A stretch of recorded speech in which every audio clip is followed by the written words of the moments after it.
ഉണ്ടായ സംഭവമല്ല.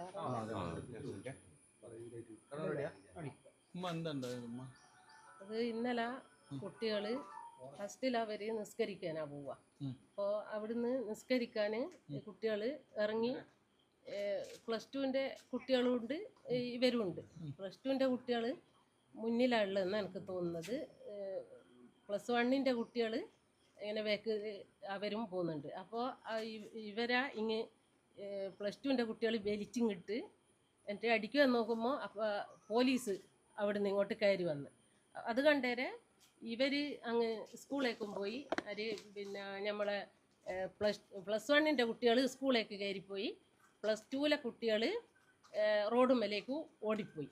അപ്പോൾ ഇവർ ഇന്ന് പള്ളി പോകുന്നില്ല എന്ന് കണക്കാക്കി, ഇയാൾ ഇന്ന് നിസ്കരിക്കുന്നില്ല, നമ്മൾ ഭക്ഷണം കഴിച്ചിട്ട് ക്ലാസ് പോയിരിക്കുക, ഇങ്ങനെ നമ്മളെ കൊള്ള ഇങ്ങനെ വരുന്നുണ്ടല്ലോ എന്നുള്ള കരുതിയിട്ട് അവർ അങ്ങനെ പിന്നെ ക്യാൻറ്റീനിൽ പോയിട്ട് ഭക്ഷണം ഭക്ഷണത്തിൽ വെച്ചിട്ടേ ഉള്ളൂ. അപ്പോഴത്തേക്ക് അതിൽ നിന്നുള്ള ഒരു 10-50 കുട്ടികളുണ്ടെന്നാണ് പറയുന്നത്. ഒരു കുട്ടി ഇവൻ്റെ കോളറ പിടിച്ച് ഇങ്ങനെ വലിച്ചിട്ട്, അപ്പോൾ കഴുത്തിനെല്ലാം ചെറിയ നഖം കൊണ്ടുള്ള പോറലുകളെല്ലാം ഉണ്ട്. അങ്ങനെ വലിച്ചങ്ങിട്ട് മറ്റുള്ള കുട്ടികൾ ഇവൻ്റെ ദേഹത്ത് കാരി നിന്ന് ഇടിക്കുകയോ അടിക്കുകയോ ഒക്കെ ചെയ്ത്. അപ്പോൾ ഇവൻ അവിടുന്ന് ഇവൻ്റെ ഉള്ള ശക്തിയാൽ ഇവനെ എണീറ്റിങ് നിൽക്കുമ്പോൾ വേറൊരു കുട്ടി അടുത്തുനിന്ന് തന്നെയാന്ന് പറഞ്ഞാൽ വലിയൊരു കല്ലെടുത്തിട്ട് ഒരൊറ്റ കയറ്. അതിലാണ് ഈ തലക്ക് ഇങ്ങനെ പൊട്ടൽ വന്നിട്ടുള്ളത്. മർദ്ദിക്കാനുള്ള കാരണം പറയുന്നത് ഇനി നിവർന്നു കൊണ്ടാണ് നടക്കുക, ഇങ്ങനത്തെ ഇങ്ങനെ നിവർന്ന് നടക്കുന്നത്. അവരെ ഉപ്പയും എല്ലാവരും അങ്ങനെ തന്നെ ഒരു നീർന്നിട്ടുള്ള നടത്താം. അതുകൊണ്ട് അത് അവർക്ക് പിടിക്കുന്നില്ല എന്നാ തോന്നുന്നത്. വേറൊരു കാര്യമായ കാരണമൊന്നും നമ്മളറിയില്ല.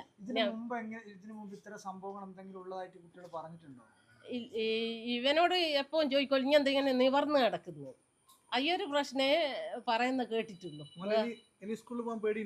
പേടിയുണ്ട്, ഓനിക്ക് ഭയങ്കര പേടിയുണ്ട്. ഓനിപ്പം തന്നെ മാനസികമായിട്ടും ശാരീരികമായിട്ടും തളർന്ന അവസ്ഥയിലാണ് ഉള്ളത്.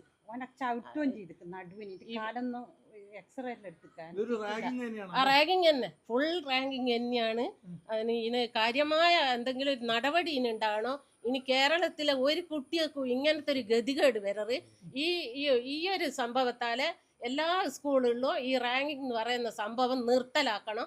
അതിന് വേണ്ട എല്ലാ പിന്നെ നിയമവശവും നമ്മൾ പോകും. അതുപോലെ തന്നെ നിങ്ങളെ ചാനലുകാരെയും സപ്പോർട്ട് നമുക്ക് വേണം. പോലീസ് പരാതി കൊടുത്തിട്ടുണ്ട്, സ്കൂളും പരാതി കൊടുത്തിട്ടുണ്ട്, അവരും കേസെടുത്തിട്ടുണ്ട്, പോലീസും കേസെടുത്തിട്ടുണ്ട്.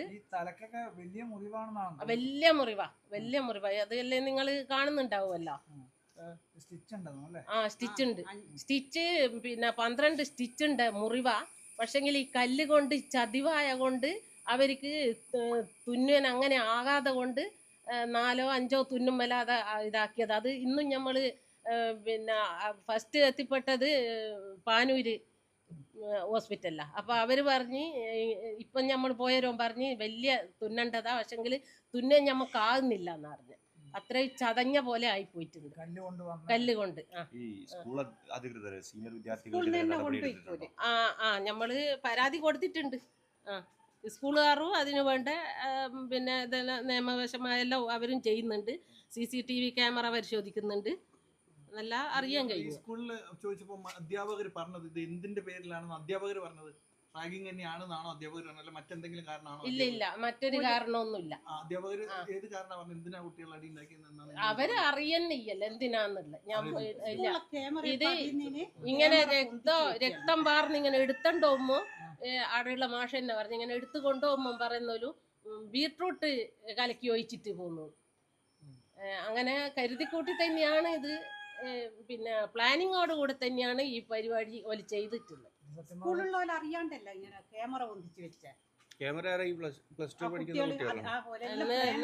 നമ്മളറിയാലോ എങ്ങനെയാന്നുള്ള. അത് ഇപ്പൊ സ്കൂളുകാരായിട്ട് ചോദിച്ചാലേ നമുക്ക് അറിയാൻ പറ്റും.